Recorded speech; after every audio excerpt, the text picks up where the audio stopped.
Mangga wong tuwa ndidik putra dipun dasari adat lan tata krama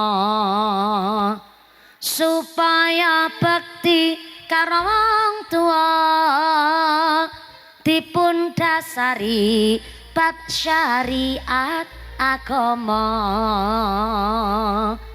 Eling anak iku amanah dikulawan ta ben soleh solehah ora jemu-jemu karo golek ngilmu ngilangake padha lan keleru pancen angel bu didik anak iku kudu sing sabar telaten ngati-ati prayogane kon ngaji karo kiai dene besok gede dadi santri migunani.